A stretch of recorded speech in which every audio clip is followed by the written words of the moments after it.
விஜயகுமார் அவர்களே மற்றும் இந்த திரைப்படத்தை உருவாக்கி இருக்கிற கலைஞர்களே, தொழில்நுட்ப வல்லுநர்களே, விழாவில் பங்கேற்று பாடலை வெளியிட்டு வாழ்த்தி விடைபெற்று சென்றிருக்கிற நமது துணை முதலமைச்சர் அன்பு இளவல் உதயநிதி ஸ்டாலின் அவர்களே, மேடையில் அமர்ந்திருக்கும் தலைவர் பெருமக்களே, கூடியிருக்கும் தமிழ் சொந்தங்களே, அனைவருக்கும் எனது பணிவு கலந்த வணக்கத்தை தெரிவித்துக் கொள்கிறேன். அடுத்தடுத்து ஒவ்வொருவருக்கும் பல்வேறு நிகழ்ச்சிகள் உள்ளன. நானும் ஒப்புக்கொண்ட நிகழ்ச்சிகளுக்கு செல்ல வேண்டும் என்கிற பதற்றத்தில் உங்கள் முன்னால் நிற்கிறேன். அண்ணன் அவர்களை திரையில் பார்க்கிற போது மிகுந்த மகிழ்ச்சி. அவர் ஒரு நடிகராக இல்லாமல் இயல்பாக ஒரு உழவராக, விவசாயியாக பாடல் காட்சிகளில் வந்து போனதை நாம் பார்த்தோம். இந்த திரைப்படம் பொருத்தமான ஒரு காலச்சூழலில் வெளிவருகிறது. அமெரிக்காவோடு வர்த்தக ஒப்பந்தம் போட்டிருக்கிற நமது பிரதமர் மோடி அவர்கள் அல்லது பாஜக அரசு 20 ஆண்டுகளுக்கு வரி இல்லாமல் அமெரிக்காவிடமிருந்து உணவுப் பொருள் உள்ளிட்ட அனைத்தையும் இறக்குமதி செய்வதற்கு உடன்பட்டிருக்கிறார்கள். அரிசி உட்பட, கோதுமை, அரிசி உள்ளிட்ட உணவுப் பொருள்கள் உட்பட என்ன பொருளை அமெரிக்காவிலிருந்து இங்கே இறக்குமதி செய்தாலும் வரி இல்லை. 20 ஆண்டுகளுக்கு வரி இல்லை என்கிற உடன்பாட்டோடு இந்த வர்த்தக ஒப்பந்தம் நடந்திருக்கிறது. இன்றைக்கு உழவர்கள் மத்தியில், விவசாயிகள் மத்தியில் இது பெரும் அதிர்ச்சியை ஏற்படுத்தியிருக்கிறது. நேற்று, அதாவது 12ஆம் தேதி, இடதுசாரி இயக்கங்கள், ஐக்கிய விவசாயிகள் முன்னணி எல்லோரும் ஒன்று சேர்ந்து இந்தியா முழுவதும் பொது வேலை நிறுத்தம் நடத்தியிருக்கிறோம். விடுதலை சிறுத்தைகளும் இணைந்து அதில் பங்கேற்றிருக்கிறோம். விவசாயிகள் இனி உற்பத்தியை செய்ய முடியாது என்கிற ஒரு நிலையை நாம் எதிர்கொள்ள வேண்டிய சூழல் உருவாகி இருக்கிறது. ஒரு வசனம், அண்ணன் பேசிய வசனம், நான் உற்பத்தி செய்கிறேன், விவசாயம் செய்கிறேன், நெல்லை உற்பத்தி செய்கிறேன், அதற்கான விலையை தீர்மானிக்க எனக்கு உரிமை இல்லையா என்ற கேள்வியை எழுப்புகிறார். நாம் இந்த கேள்வியில் உள்ள ஆழத்தை புரிந்து கொள்ள வேண்டும். இன்னும் ஆதார விலையை நிர்ணயிப்பதற்கு ஒரு சட்டத்தை கொண்டு வர முடியவில்லை. அரிசியை தவிர அல்லது உணவுப் பொருள், நாம் உற்பத்தி செய்யக்கூடிய அரிசி, கோதுமை போன்ற பொருட்களை தவிர விவசாயிகளின் உற்பத்தி பொருள்களை தவிர மற்ற பொருள்களுக்கு மற்றவர்கள், உற்பத்தி செய்கிறவர்கள் விலையை நிர்ணயிக்க முடிகிறது. ஆனால் விவசாயிகள் தாம் உற்பத்தி செய்யக்கூடிய பொருளை, அதற்கான ஆதார விலையை நிர்ணயிக்க முடியாத ஒரு சூழல். இது எங்கே போய் முடியும்? விவசாய உற்பத்தி எதிர்காலத்தில் என்னவாக இருக்க போகிறது என்கிற அச்சத்தை நமக்கு ஏற்படுத்தி இருக்கிறது. பெரும்பாலான நிலங்கள் தரிசு நிலங்களாக மாறி வருகின்றன. சென்னை போன்ற பெருநகரங்களை ஒட்டி இருந்த பயிர் நிலங்கள் முழுவதும் இன்றைக்கு கார்ப்பரேட்டுகளுக்கு தாரை வார்க்கப்படுகின்றன. தொழில் வளர்ச்சி என்கிற பெயரில், ரியல் எஸ்டேட் என்கிற பெயரில் விவசாய நிலங்கள் அனைத்தும் இப்போது பிளாட்டுகளாக மாறிக்கொண்டிருக்கின்றன. நமக்கான தேவைக்கு நாமே உற்பத்தி செய்யக்கூடிய நிலை அருகி வருகிறது. ஒரு காலத்தில் நமக்கான காய்கறிகளை நம்மூர் சந்தையில், உள்ளூர் சந்தையில் நம்மால் பெற முடிந்தது.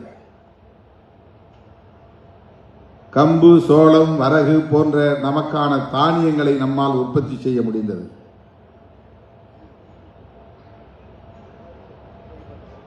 இன்றைக்கு அந்த விவசாயம் இருக்கிறதா என்றால் இல்லை. நம்முடைய வீட்டில் இருக்கிற ஆடு மாடுகள் கழிவுகளை, சாணம், ஆட்டு புழுக்கை போன்றவற்றை சேமித்து வைத்து அவற்றை எருவாக மாற்றி விவசாயத்திற்கு நிலத்தை பண்படுத்துவதற்கு நாம் பயன்படுத்திய காலம் உண்டு. அரசாங்கம் நம்மை இதைத்தான் பயிர் செய்ய வேண்டும் என்று வற்புறுத்திய நிலை அப்போது இல்லை. ஆனால் இப்போது உலக சந்தைக்கான உற்பத்தி செய்ய வேண்டும் என்று விவசாயிகள் நிர்பந்திக்கப்படுகிறார்கள். கரும்பு உற்பத்தி, மக்காச்சோளம் உற்பத்தி, அதற்கு அவன் உரம் கொடுக்கிறான், அவனே பூச்சி மருந்தும் கொடுக்கிறான். விவசாயிகள் சுதந்திரமாக தமக்கான உற்பத்தியில் ஈடுபட முடியாத நிலை மாறி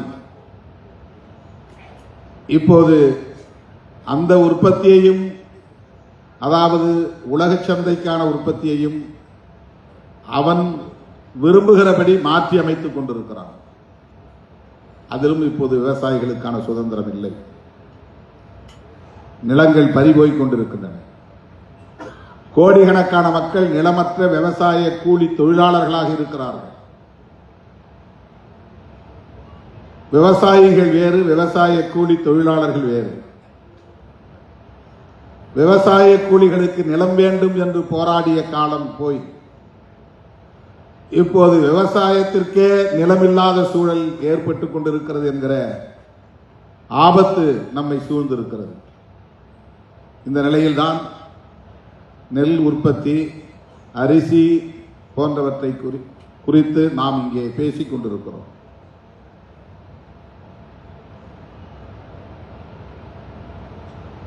விவசாயம் பாழ்பட்டு போனால் எதிர்கால சந்ததியினரின் நிலை கவலைக்குரியதாக மாறும். வேளாண் சட்டங்கள் எந்த அளவுக்கு உழவர்களுக்கு எதிராக, விவசாயிகளுக்கு எதிராக, விவசாய தொழிலாளர்களுக்கு எதிராக கொண்டு வரப்பட்டது என்பதை நாம் அறிவோம்.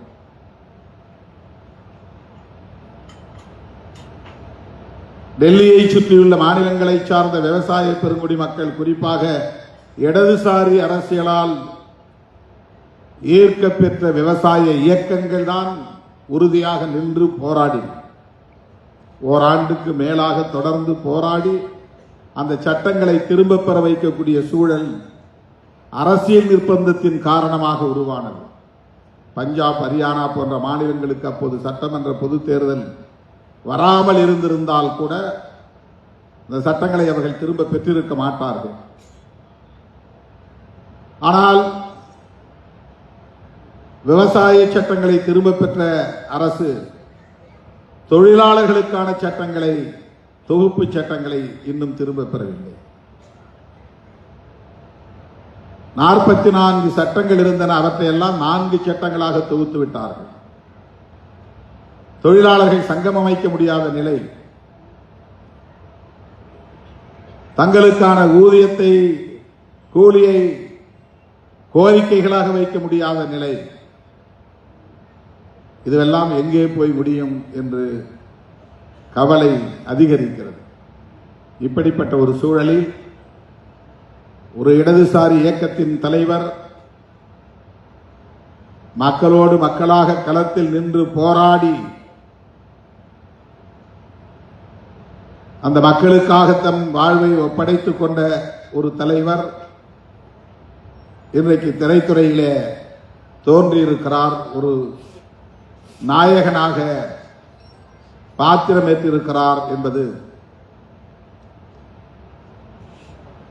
வெறும் திரை கவர்ச்சியான ஒரு அணுகுமுறை அல்ல, திரை கவர்ச்சிக்கான ஒரு அணுகுமுறை அல்ல.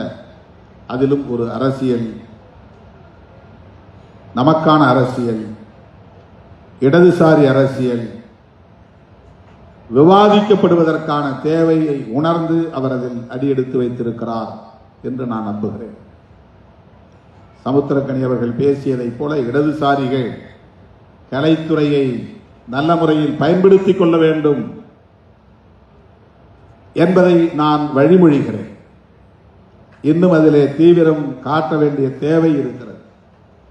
இந்தியாவில் எந்த மாநிலத்திலும் இல்லாத ஒன்று தமிழ்நாட்டிலே அரசியல் துறையும் கலைத்துறையும் பின்னி பிணைந்ததாக இருக்கிறது. தனக்கான முதலமைச்சரை திரையில் தேடுகிறவனாக தமிழன் இருக்கிறான் என்று நாம் பேசுவதை பார்க்கிறோம். இங்கே கருத்தியலுக்கு, போராட்டங்களுக்கு, தியாகங்களுக்கு, முற்போக்கு சிந்தனைகளுக்கு தரப்படுகிற முக்கியத்துவத்தை விட இத்தனை கோடி வருமானம் வரும் அந்த வருமானத்தையும் விட்டுவிட்டு அரசியலுக்கு வந்திருக்கிறார் எங்கள் தலைவர் என்று சொல்லக்கூடிய நிலை தமிழகத்திலே இருக்கிறது.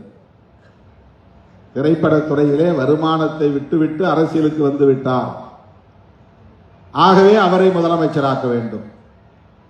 ஊர் ஊராய் செல்ல வேண்டாம், மக்களுக்காக போராட வேண்டாம்,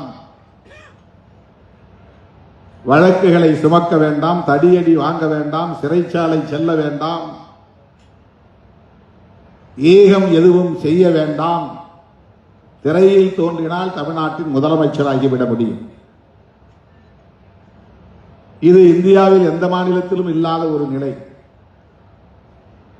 எல்லா மாநிலங்களிலும் திரைக்கலைஞர்கள் இருக்கிறார்கள், இயக்குநர்கள் இருக்கிறார்கள், சூப்பர் ஸ்டார்கள் இருக்கிறார்கள்.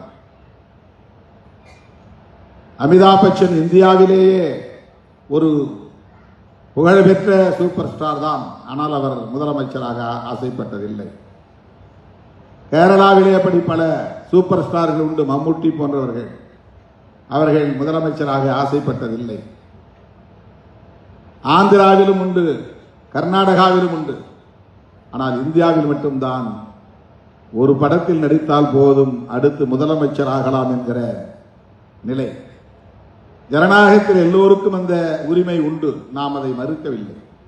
ஆனால் இந்த சிந்தனை போக்கு இருக்கிறதே, இந்த உளவியல் இருக்கிறதே, இந்த திரைத்துறை தமிழக அரசியல் களத்தில் ஏற்படுத்தி இருக்கிற தாக்கம் இருக்கிறதே, அது ஒரு பிற்போக்கானதாக இருக்கிறது என்கிற கவலையில் இருந்துதான் சமுத்திரக்கனி அவர்கள் இங்கே இடதுசாரிகள் கலைத்துறையில் இன்னும் தீவிரமாக ஈடுபட வேண்டும் என்பதை முன்மொழிந்திருக்கிறார் என்று நான் நம்புகிறேன்.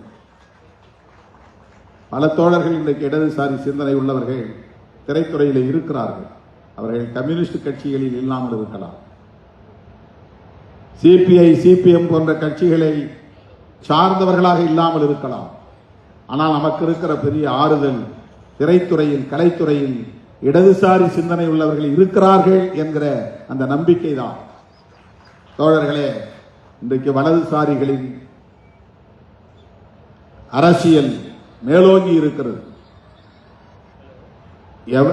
எந்த ஆயுதங்களை பயன்படுத்தியும் அதிகாரத்தை கைப்பற்றிவிட முடியும் என்கிற உத்திகளை அவர்கள் கையாளுகிறார்கள். மாநிலத்திற்கு மாநிலம் அவர்கள் உத்திகளை மாற்றுகிறார்கள். தமிழ்நாட்டிலே சிவபெருமானை சொல்லியோ அல்லது மகாவிஷ்ணுவை சொல்லியோ ராமபிரானை சொல்லியோ அரசியல் செய்து வெற்றி பெற்றுவிட முடியாது. முருகப்பெருமானை சொல்லி பார்த்தார்கள், வேலை தூக்கி பார்த்தார்கள், அது எடுபடவில்லை. திருப்பரங்குன்றத்தையும் கையில் எடுத்து பார்த்தார்கள், அவர்களின் அரசியல் இங்கே வெற்றி பெறவில்லை. ஆகவே திரைத்துறையை சார்ந்தவர்களை வளைத்து போட்டு அதன் மூலம் ஆட்சி மாற்றத்தை ஏற்படுத்தி எப்படி டெல்லியிலே ஷீலா தீட்சித்தை மாற்றி கெஜ்ரிவால் அவர்களை அமர வைத்து பிறகு அவரையும் தூக்கி எறிந்துவிட்டு அன்றைக்கு அவர்கள் கனவை நனவாக்கி கொண்டிருக்கிறார்களோ அதைப் போல தமிழகத்திலும் அவர்கள் ஒரு உத்தியை கையாள பார்க்கிறார். ஆட்சி மாற்றம் நிகழ்வது அது தவிர்க்க முடியாதது. இன்றைக்கு வரும் நாளைக்கு போகும். ஆனால் யார் எந்த சிந்தனை உள்ளவர்கள், எத்தகைய சிந்தனை உள்ளவர்கள், என்ன அரசியல் பேசக்கூடியவர்கள், எந்த நிலைப்பாட்டை கையில் எடுக்கிறவர்கள் ஆட்சியில் இருக்க வேண்டும் என்பது குறித்த பார்வை நமக்கு தேவைப்படுகிறது. வலதுசாரிகளின் கை நாளுக்கு நாள் வலுப்பெற்று வருவது ஒட்டுமொத்த தேசத்திற்கே தீங்கு விளைவிப்பதாகும். அமெரிக்க அதிபரோடு போட்டிருக்கிற இந்த ஒப்பந்தம் அதற்கு ஒரு சான்று. விவசாயத்தை பாதுகாக்க வேண்டுமானால், விவசாயிகளை பாதுகாக்க வேண்டுமானால், விவசாய கூலி தொழிலாளர்களை பாதுகாக்க வேண்டுமானால் இந்திய மண்ணில் இடதுசாரி அரசியல் இன்னும் வலுப்பெற வேண்டும். அனைத்து தளங்களிலும் அது விரிவடைய வேண்டும். தமிழ்நாட்டில் அது திராவிடம் என்கிற பெயரில் இயங்குகிறது என்பதால் தான் இடதுசாரிகள் திராவிட கட்சிகளோடு, குறிப்பாக இன்றைக்கு மதசார்பற்ற முற்போக்கு கூட்டணியில் இடம்பெற்று இயங்கி வருவதை நாம் பார்க்கிறோம். பெரியார் அரசியலும், மார்க்சிய அரசியலும், அம்பேத்கரிய அரசியலும் ஒரே நேர்கோட்டில் பயணிக்கக்கூடியவை. முதன்மைப்படுத்துவதிலே முரண்பாடுகள் இருக்கலாம். எந்த அரசியலை முதன்மைப்படுத்துவது என்பதிலே முரண்பாடுகள் இருக்கலாம். ஆனால் இவை அனைத்தும் இடதுசாரி அரசியல் தான். எனவே நாம் அந்த புரிதலோடு திரைத்துறையையும் கையாளுவோம் என்கிற நம்பிக்கையில் தான் அண்ணன் முத்தரசன் அவர்கள் இன்றைக்கு ஒரு நாயகனாக இந்த திரைப்படத்தில் தோன்றியிருக்கிறார் என்று நம்புகிறேன். அவர் இந்திய கம்யூனிஸ்ட் கட்சியின் மாநில செயலாளராக பொறுப்பேற்ற காலத்தில் மக்கள் நல கூட்டணி அமைந்த சூழலில் அவரோடு நெருக்கமாக நின்று பணியாற்றக்கூடிய வாய்ப்பை பெற்றவன் அவர். இன்றைக்கு கலைத்துறையிலும் அடியெடுத்து வைத்திருக்கிறார் என்றால் இந்த கலைத்துறையை இடதுசாரி மயப்படுத்துவதில் அவருக்கு ஒரு பொறுப்பு இருக்கிறது, பங்கு இருக்கிறது என்பதை நானும் உணர்கிறேன். அவருக்கு என்னுடைய வாழ்த்துக்கள். இந்த திரைப்படத்தை இயக்கியிருக்கிற இயக்குனர் விஜயகுமார் அவர்களுக்கு என்னுடைய வாழ்த்துக்கள். நாடறிந்த புகழ்பெற்ற திரைக்கலைஞர் சமுத்திரக்கனி அவர்களுக்கும் என்னுடைய நெஞ்சார்ந்த வாழ்த்துக்கள். இந்த திரைப்படம் மக்களின் ஏகோபித்த ஆதரவை பெற்று வெற்றி பெற வேண்டும் என்று வாழ்த்தி வாய்ப்புக்கு நன்றி கூறி முடிக்கிறேன். நன்றி, வணக்கம்.